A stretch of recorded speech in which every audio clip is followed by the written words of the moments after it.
नमस्कार, हमारा उत्तराखंड में आपका स्वागत है। मैं हूं आरिश अजहर, आपके साथ रुक करेंगे इस वक्त की हेडलाइंस पर।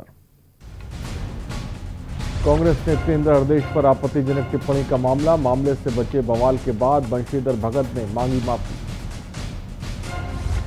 सीएम त्रिवेंद्र की पूर्व सीएम हरीश रावत ने की तारीफ। बीजेपी प्रदेश अध्यक्ष की टिप्पणी पर सीएम ने मांगी थी माफी। खटीमा में प्रशासन की लापरवाही जनता पर भारी। सड़क चौड़ीकरण से लोगों को हो रही परेशानी, घंटों लगता है जाम। और प्रदेश में सरकारी स्कूलों में 244 दिन होगी पढ़ाई, वहीं मैदानी क्षेत्र स्कूलों के 240 दिन पढ़ा अवकाश का वार्षिक कैलेंडर जारी। विकासनगर मंडी में घुसे 3 टास्कर हाथी, मौके पर पहुंची वन विभाग की टीम ने हाथियों को जंगल में भगाया। अधिकतर इलाकों में बारिश और बर्फबारी का दौर जारी। पर्यटकों से गुलजार हुआ बर्फ से सराबोर केदार कांडा ट्रैक। आप देख रहे हैं के न्यूज, खबरों का सारथी। और खबर सितारगंज से। किसान के लिए बनाए गए 3 कानूनों को केंद्र सरकार द्वारा वापस लेने को लेकर दिल्ली में किसानों के चल रहे आंदोलन के समर्थन में आज किसानों द्वारा ट्रैक्टर मार्च निकालने के लिए आह्वान पर सितारगंज क्षेत्र के किसानों ने भी क्षेत्र में ट्रैक्टरों से ट्रैक्टर मार्च निकालकर केंद्र सरकार से किसान विरोधी 3 काले कानूनों को वापस लेने की मांग की। किसानों का कहना है कि पूरे देश के किसान संगठन किसान विरोधी बने। 3 काले कानून केंद्र सरकार से वापस करने की मांग को लेकर 1 मार्च से दिल्ली में आंदोलन कर रहे हैं। और सितारगंज क्षेत्र के सैकड़ों किसानों ने ट्रैक्टर मार्च निकालकर केंद्र सरकार ने तीनों कानून वापस लेने की मांग को लेकर केंद्र सरकार के खिलाफ नारेबाजी की। ये किसान रैली ये भारतीय जनता पार्टी के जो हमें फर्जी किसान बताते थे कि ये फर्जी किसान है, ये असली किसान नहीं है। इनको असली किसान दिखाने के लिए एक छोटा सा ट्रेलर है। अभी आने वाले समय में अगर सरकार ने गलत बयानबाजी किसानों के ऊपर और करी तो इससे भी बड़ा ट्रेलर इनको दिखाएंगे कि असली किसान 60 किसान आज अपनी शहादत प्राप्त कर चुके हैं दिल्ली के बॉर्डरों पर बैठे हुए। जो किसानों के विरोध में 3 काले कानून पास किए उनको वापस कराने के लिए पूरे देश के किसान संगठन आज आंदोलन कर रहे हैं। और उसी आंदोलन की श्रृंखला में किसान संगठनों ने ट्रैक्टर मार्च जो दिल्ली के पेरिफेरल जो वह है ईस्टर्न पेरिफेरल उसके ऊपर निकालने का ऐलान किया था। और साथ ही उन्होंने कहा था कि जो लोग दिल्ली नहीं पहुंच पाते वो अपने अपने शहर में ट्रैक्टर मार्च निकालें। और उन्हीं के आह्वान पर आज हम ये ट्रैक्टर रैली निकाल रहे हैं और ये बताने का काम कर रहे हैं कि पूरे देश के किसान इन तीनों काले कानूनों के खिलाफ है। किसान ही नहीं, व्यापारी और मजदूर और चाहे जो भी है सारे आम लोग इन 3 काले कानून के खिलाफ हैं। और खबर देहरादून से। राजभवन देहरादून में आज शपथ ग्रहण समारोह का आयोजन किया गया। इस कार्यक्रम में हाईकोर्ट के नवनियुक्त मुख्य न्यायाधीश राघवेंद्र सिंह चौहान को शपथ दिलाई गई। कार्यक्रम में राज्यपाल बेबी रानी मौर्य ने मुख्य न्यायाधीश राघवेंद्र सिंह चौहान को शपथ दिलाई। और इस दौरान मुख्यमंत्री त्रिवेंद्र सिंह रावत, विधानसभा अध्यक्ष प्रेमचंद अग्रवाल, कैबिनेट मंत्री मदन कौशिक समेत कई मंत्री और विधायक उपस्थित रहे। और आपको बता दें कि जस्टिस RS चौहान इससे पहले जून 2019 से तेलंगाना हाईकोर्ट में मुख्य न्यायाधीश के पद पर कार्यरत थे।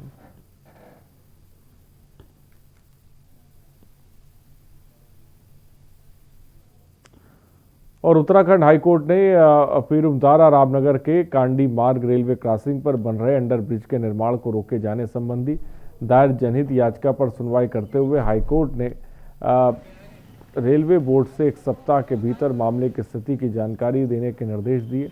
बता दें कि रामनगर निवासी लखबीर सिंह और अन्य द्वारा railway crossing gate number 26B पर बन रहे अंडरवे के निर्माण के खिलाफ जनहित याचिका दाखिल कर कहा कि रेलवे बोर्ड द्वारा पीरूमदारा रामनगर के रिंग रोड पर बन रहे अंडर के मानकों के विपरीत बिना तकनीकी संतुति के बन रहा है। याचिकाकर्ता का कहना है कि निर्माण के विरुद्ध ग्राम सभा पीरूमदारा सहित क्षेत्र के चुने हुए जनप्रतिनिधियों द्वारा कई बार रेलवे बोर्ड के उच्च अधिकारियों को कई बार प्रत्यावेदन दिया गया, लेकिन कोई कार्रवाई नहीं हुई।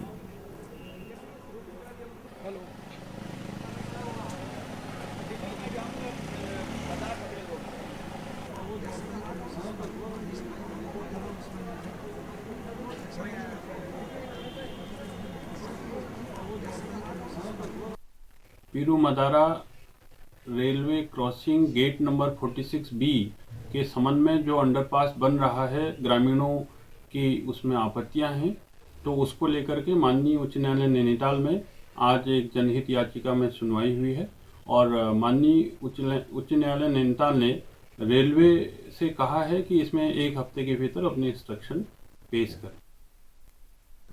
और खबर उत्तरकाशी से यमुनोत्री और विधायक केदार सिंह रावत ने एक कार्यक्रम में आंगनबाड़ी कार्यकर्तियों को सम्मानित किया। यमुनोत्री विधायक केदार सिंह रावत ने कहा कि आंगनबाड़ी कार्यकर्तियों द्वारा कोरोना काल में बहुत ही जोखिम भरा काम किया है, इसके लिए वे सम्मान के पात्र हैं। रावत ने कहा कि सभी मातृशक्ति ने कोरोना को हराने में महत्वपूर्ण भूमिका निभाई है और स्वाभिमान के साथ आगे बढ़ना मातृशक्ति के ही सहयोग से संभव है। उन्होंने भाजपा की केंद्र और राज्य सरकार की उपलब्धियों को गिनाते हुए राम मंदिर, कश्मीर समस्या के हल करने, 4 धाम विकास परियोजना को भी समारोह में बताया और विधायक ने आंगनबाड़ी कार्यकर्तियों को लेखन सामग्री और कीड़ा संबंधित किट देकर सम्मानित किया।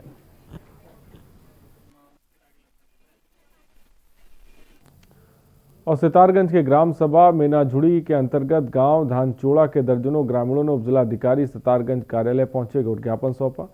ज्ञापन सौंपते हुए ग्रामीणों ने कहा कि पूर्ति निरीक्षक कार्यालय की रिपोर्ट के मुताबिक ग्राम सभा मेनाझुड़ी में APL राशन कार्डों की संख्या 382 है, जिसमें 380 राशन कार्ड ऑनलाइन हो चुके हैं। इधर PHH के राशन कार्ड की संख्या 443, जिसमें 353 राशन कार्ड ऑनलाइन हो चुके हैं और अंत्योदय राशन कार्डों की संख्या 67 है, जिसमें 60 राशन कार्ड ऑनलाइन है। कुल 101 राशन कार्ड ऑनलाइन नहीं है। वहीं ग्रामीणों द्वारा ग्राम प्रधान मेनाझुड़ी और सस्ता गल्ला विक्रेता हीरा सिंह पर 50 रुपये प्रति राशन देने का भी आरोप लगाया गया है।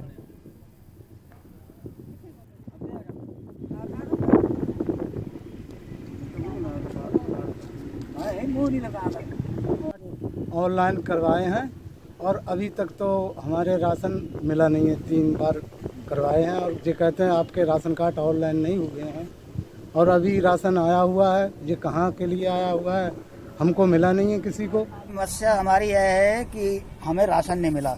मेनाझुड़ी धान चौड़े की समस्या है और 3 बार हमसे काट लेकर पैसे लेकर लोगों से जितने भी हम थे सब ने पैसे दिए, प्रधान को दिए, कोटे वाले को दिए और हमारे कार्ड ऑनलाइन नहीं, ये बताए जाते कि ऑनलाइन आपके कार्ड नहीं हुए हैं। और राशन किस चीज का आया पड़ा है, गोदाम भरे पड़े हैं।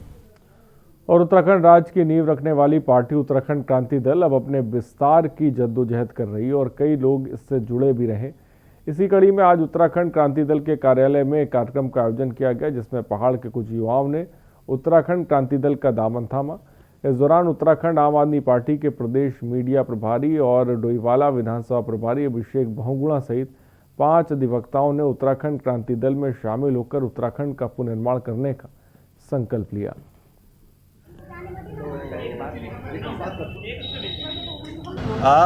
यूकेडी ज्वाइन करने का एक बहुत बड़ी कहानी है। अगर समय हो तो मैं 5 मिनट में ज़रूर कहना चाहूँगा।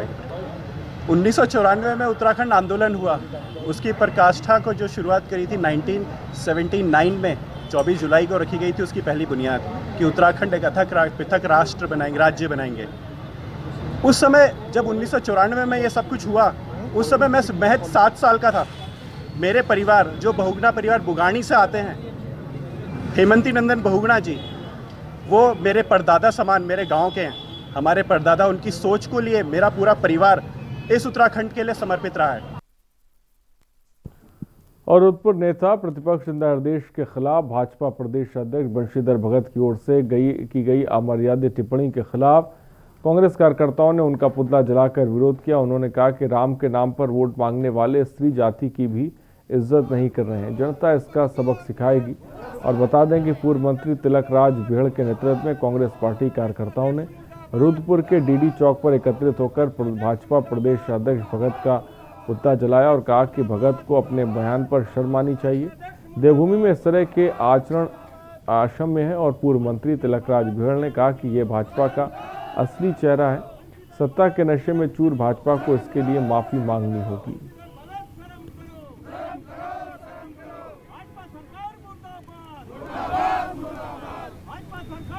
पार्टी के प्रदेश अध्यक्ष बंशीधर भगत जी ने जिस तरह से एक महिला के बारे में बोला है वो घोर निंदनीय है, क्योंकि मैं कहना चाहती हूँ कि भारतीय जनता पार्टी एक तरफ तो कहती है बेटी बचाओ, बेटी पढ़ाओ, बेटी बढ़ाओ, और उन्हीं के संगठन के हमारे प्रदेश के मुखिया जो इस तरह का महिलाओं के लिए बोलते हैं, ये भाजपा की कथनी और करनी का अंतर साफ दिखा रहे हैं।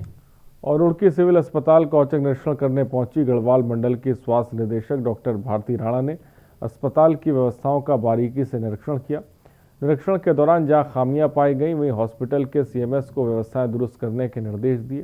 दरअसल विभागीय निरीक्षण के दौरान स्वास्थ्य विभाग के निदेशक डॉक्टर भारती राणा अचानक रुड़की सिविल अस्पताल पहुंची। इस दौरान अस्पताल के ओपीडी, इमरजेंसी, ब्लड बैंक, वार्डों सहित अन्य व्यवस्थाओं का बारीकी से निरीक्षण किया। इमरजेंसी में जन औषधि केंद्र पर कुछ खामियां मिली, जिसके संबंध में अस्पताल के सीएमएस को निर्देशित कर व्यवस्थाओं को दुरुस्त करने के निर्देश दिए गए। ये ऑफिशियल विजिट थी और ये हम बिना बताए आए हैं। आज मेरे साथ 2 लोग और हैं और ये निदेशक की ड्यूटी होती है कि वो अपने सभी चिकित्सालयों को एक बार देखें और कैसी व्यवस्थाएं हैं या कोई कमी तो नहीं है ये देखें। इसके क्रम में हम लोग आज यहाँ पे आए थे। चिकित्सालय का निरीक्षण किया गया। व्यवस्थाएं मैं क्या कहना चाहूँगी कि 95% व्यवस्थाएं मुझे ठीक ठाक लगी। यहाँ पे 1-2 चीज़ें जो कमी मुझे लगी वो मैंने सीएमएस डॉक्टर कंसल को बता दी हैं और वो हम दोबारा चाहेंगे कि 15 दिन में या 1 महीने में आकर के, जैसे इमरजेंसी की थोड़ी मुझे कमी नज़र आई और एक मुझे जनऔषधि केंद्र की कमी नज़र आई। अदरवाइज़ यहाँ पे मुझे लगता है सारी चीज़ें बहुत अच्छी व्यवस्थित पाई गई। और राजधानी देहरादून में भी बर्ड फ्लू का खतरा मंडरा रहा है। लगातार राजधानी के कई इलाकों में कौवे सहित कई छोटे पक्षी मरे दिखाई दिए, जिसकी वजह से लोगों में बर्ड फ्लू की दहशत है। वहीं उत्तराखंड पशुपालन विभाग ने निदेशालय स्तर पर कंट्रोल रूम बनाया है। साथ ही प्रदेश में किसी भी क्षेत्र में पक्षियों और मुर्गियों की मौत पर तत्काल टोल फ्री नंबर भी जारी किया है। वहीं देहरादून के पौष इलाकों में कुछ चिड़ियां मरी दिखाई दी हैं। इसकी सूचना पशुपालन विभाग को दी गई है। विभाग ने भी मुस्तैदी से मौके पर पहुंचकर इन पक्षियों को टेस्ट लैब के लिए भेज दिया है। फ्लू को लेकर के पर्यावरण निदेशालय की गाइडलाइन के अनुसार अलर्ट के बाद जो है लगातार जो है छोटे पक्षी जो है वो मरे हुए दिखाई दे रहे हैं। और हम इस समय मौजूद हैं राजधानी देहरादून के पौष इलाके में, जहां पर यहाँ पर छोटी जो चिड़ियां हैं वो मरी हुई पाई गई और इसकी सूचना जो है पशुपालन विभाग को दी गई। उसके बाद तुरंत जो टीम है वो मौके पर पहुंची। हमारे सामने ये डॉक्टर साहब हैं। डॉक्टर साहब से बात जानेंगी कि आखिर ये पक्षी क्यों मर रहे हैं और क्या कारण है इसके पीछे। वैसा क्या नाम है आपका? शुभ। मेरा नाम डॉक्टर रजनीश है, वेटरनरी डॉक्टर अजयपुर से बोल रहा हूँ मैं। ठीक है, ये एक नेचुरल है, बर्ड्स है, इसकी जो डेथ है वो नेचुरल है। ठीक है, या तो कई बार वंश के कारण मर जाते हैं, पेट में कीड़े होते हैं उसके कारण इनकी डेथ हो जाती है। ठीक है, या पेरिटोनाइटिस हो जाए, है ना साहब। लेकिन इस समय जैसे ब्लड फ्लू चल रहा है तो अब क्या प्रोसीजर रहता है, क्योंकि टेस्ट लैब में आप भेजेंगे इसको, क्या कब तक रिपोर्ट आएगी और क्या प्रोसीजर होगा इसमें? नहीं, इसमें कोई ब्लड फ्लू जैसे लक्षण नहीं है ना। ब्लड फ्लू में जो रेस्पिरेटरी प्रॉब्लम रहती है इनमें, ठीक है, नाक से पानी आना, ठीक है, गर्दन का ऐंठ जाना, ठीक है, वो इसके पर्टिकुलर लक्षण होते हैं। ठीक है, ये एक नेचुरल डेथ है, इसमें कुछ नहीं है। हम देख रहे हैं कि यहाँ पर भी एक छोटी ये चिड़िया नॉर्मल ही है। अच्छा, उसमें तो फ्लोक जाता है पूरा। तो मतलब आपको इस तरीके के सिम्टम्स नहीं दिखाई दे रहे हैं इसमें कि ब्लड फ्लू वाली ऐसी दिक्कत इसमें आ रही है? कुछ नेचुरल है, कोई नेचुरल डेथ आप खुद देख लो। ठीक है, क्योंकि जिस तरीके से लगातार ब्लड फ्लू का जो खतरा है वो कहीं ना कहीं देखने को मिल रहा है और लगातार जो है जिस तरीके के प्रिकॉशन जो है सरकार द्वारा बरतने चाहिए, पशुपालन विभाग द्वारा जो है लगातार मॉनिटरिंग की जा रही है इलाकों में। किस तरीके की कोई भी जो अगर वारदात होती है, कोई भी इस तरीके का पक्षी या कोई पशु इस तरीके से मरा दिखाई देता है, तुरंत टोल फ्री नंबर पर अलर्ट करें। देहरादून से राजेश वर्मा, के न्यूज इंडिया। और ऋषिकेश एम्स ने साल 2020 में लॉकडाउन होने के बाद भी अधिकांश मेडिकल सुविधाएं जारी रखी, जिसके चलते साल 2020 में 2.5 लाख लोग ऋषिकेश एम्स की ओपीडी इलाज कराने के लिए पहुंचे। एम्स के डीन प्रोफेसर यूबी मिश्रा ने बताया कि पिछले वर्ष लॉकडाउन होने के बाद भी ऋषिकेश एम्स में अधिकांश मेडिकल सुविधाएं जारी रही। इसके चलते 2.5 लाख लोग यहां अपना इलाज कराने के लिए ओपीडी आए। इसके अलावा उन्होंने बताया कि यहां आए सभी लोगों को ओपीडी संबंधित सुविधाएं प्रदान की गई। इसके चलते एम्स में बीते वर्ष 29,000 से अधिक मरीजों का अस्पताल में भर्ती कर समुचित इलाज किया गया है। इसके अलावा अभी तक एम्स ऋषिकेश में 1,20,000 कोविड सैंपलों की जांच भी की जा चुकी है।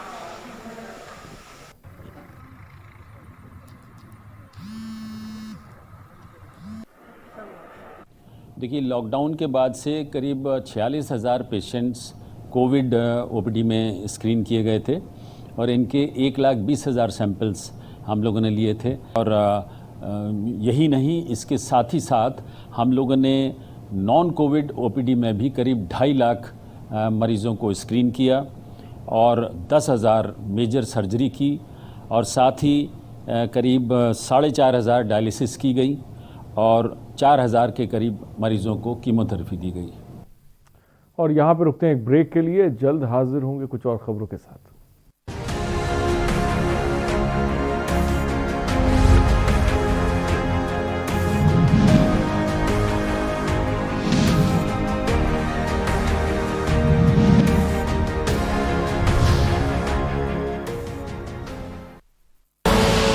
आप देख रहे हैं के न्यूज, खबरों का सारथी। GGS Education Group launches 20% discount on academic fee of courses MBA, BBA, BCA, BFSI and GM, D Pharma, B Pharma. Offers best infrastructure, best transport facility, best academic service and best placement service. Register today to avail 20% discount. Call 9971 496 497 or visit the campus Kanpur Lucknow Highway near Unnao. GGS Education Group.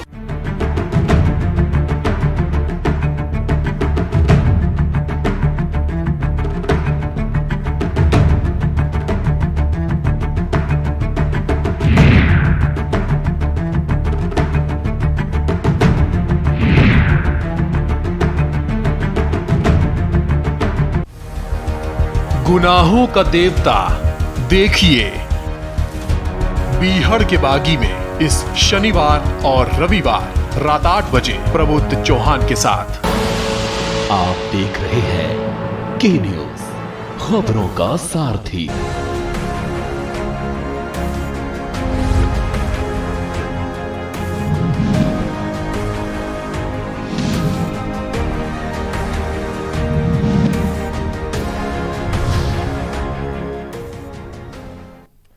और break के बाद आपका स्वागत है। खबर डोईवाला के माजरी grand क्षेत्र से, जहां माउंट बुटीक स्कूल ड्रेस के नाम से बुटीक चल रहा था जो स्कूली ड्रेस तैयार करता था, लेकिन कोविड-19 से लगातार स्कूल बंद चल रहे हैं। इसकी वजह से कारखानों के मजदूर आर्थिक रूप से परेशान हैं, क्योंकि कॉरपोरेट सेक्टर के कई कारखाने पिछले कई महीनों से लगातार बंद हैं।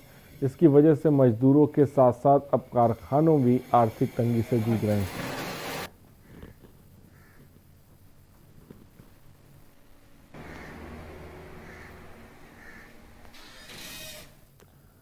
उलक्सर कोतवाली पुलिस ने अलग अलग चौकी क्षेत्र में कच्ची शराब की रोकथाम हेतु अभियान चलाकर प्रभारी निरीक्षक थाना कोतवाली के नेतृत्व में 2 अलग अलग जगहों से कच्ची शराब के साथ अभियुक्तों को गिरफ्तार कर उपकरण के साथ लहन को नष्ट किया है। आरोपियों के पास से 9 लीटर अवैध कच्ची शराब के साथ गिरफ्तार किया गया है। रायसी ब्रजपाल द्वारा अपनी टीम के साथ छापा मार करके एक व्यक्ति सोमपाल सनो भोपाल को कच्ची शराब बनाते हुए पकड़ा है, जिसके कब्जे से 5 लीटर कच्ची शराब और 50 लीटर लहन मिला था, जिसको मौके पे नष्ट किया गया। इसके अतिरिक्त एक चौकी कस्बा हल्का नंबर 1 में कांस्टेबल गंगा सिंह द्वारा चेतक के द्वारा जो है एक व्यक्ति को पीतपुर से 5 लीटर शराब के साथ गिरफ्तार किया गया। और ऋषिकेश के बनगढ़ी में गृह कलेश के चलते व्यक्ति ने आत्महत्या कर ली। जानकारी के मुताबिक बीती शाम पत्नी के साथ हुई लड़ाई के चलते पत्नी व्यक्ति को छोड़कर चली गई थी। वहीं आसपास के लोगों ने बताया कि इनके यहाँ रोज़ ही ऐसे झगड़ा होता रहता है और कल शाम लगभग 7 बजे के आसपास गुस्से में पत्नी बच्चों सहित घर छोड़कर चली गई और इसी के चलते रात के समय में उक्त व्यक्ति ने रात में फांसी लगाकर आत्महत्या कर ली। ये मकान मालिक के द्वारा इन्फॉर्म किया गया था, थाने को इन्फॉर्म किया गया था। हमारे यहाँ चिता कर्मचारीगण आए थे, उन्होंने दरवाज़ा जो है कि ये क्रोबार से तोड़ा और उसके बाद में अंदर देखा तो एक आदमी लटका हुआ है। ये इनका किराएदार है, नाम इसका प्रकाश यादव, ललन, इसके बाप का नाम ललन है। और अभी इसके घर वालों के बारे में पता किया जा रहा है, घर का कोई जानकारी नहीं है बाकी। और रुद्रपुर कोतवाली क्षेत्र की रहने वाली और पंतनगर सिडकुर की फैक्ट्री में सुपरवाइजर के पद पर तैनात महिला ने फैक्ट्री के ही एक युवक पर घर में घुसकर जबरन दुष्कर्म का आरोप लगाते हुए आरोपी युवक के खिलाफ कोतवाली रुद्रपुर में मुकदमा दर्ज कराया है। युवती का आरोप है कि आरोपी युवक प्रशांत उर्फ धनंजय, जो कि ट्रांजिट कैंप थाना क्षेत्र के फूलसंगा का रहता है, आरोप है कि प्रशांत के द्वारा युवती के साथ जबरन घर में घुसकर रिवॉल्वर की नोक पर दुष्कर्म किया गया और किसी को बताने पर जान से मारने की धमकी दी गई। इतने नहीं, आरोपी युवक द्वारा महिला की अश्लील वीडियो भी बना ली गई और पुलिस से शिकायत करने पर आरोपी युवक द्वारा वीडियो को वायरल करने की धमकी दी गई। इसकी सूचना कंपनी के सुपरवाइजर महिला द्वारा रुद्रपुर कोतवाली पुलिस को दी गई और कोतवाली पुलिस ने महिला की तहरीर के आधार पर आरोपी युवक के खिलाफ विभिन्न धाराओं में मुकदमा दर्ज कर लिया है।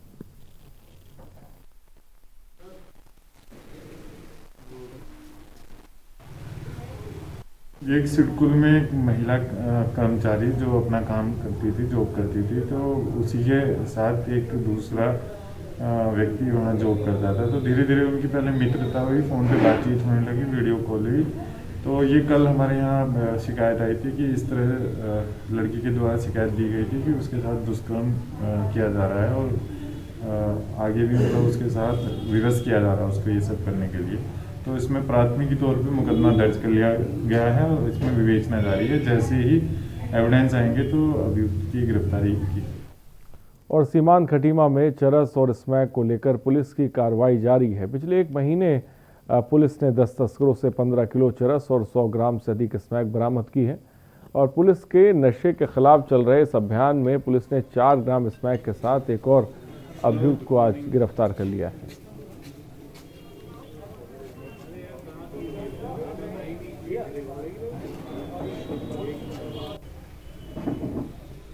डेढ़ महीने में हमने लगभग 14 से 15 किलो चरस और लगभग 100 ग्राम के करीब स्मैक हमने पकड़ लिए है और जिसमें 10 से 12 लोगों को हमने गिरफ्तार भी कर लिया। 10-12 केस हमने किए हैं और इस समय आज भी हमने एक केस किया है जिसमें आहिल कसगर नाम का व्यक्ति है, जिसके कब्जे से हमने 4 ग्राम स्मैक बरामद किए हैं।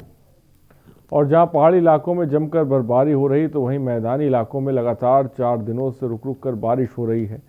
साल की पहली बारिश तो किसानों के लिए फ़ायदेमंद थी, लेकिन बीते 4 दिनों से रुक कर बारिश और रात में लगातार तेज़ बारिश मटर की खेती करने वाले किसानों के लिए अब कहर बनकर बरस रही है। इससे किसानों को भारी नुकसान हो रहा है। किसानों का कहना है कि साल में पहली बारिश हमारे लिए बहुत लाभदायक थी, लेकिन इस लगातार तेज़ बारिश ने हमें बहुत नुकसान दिया है।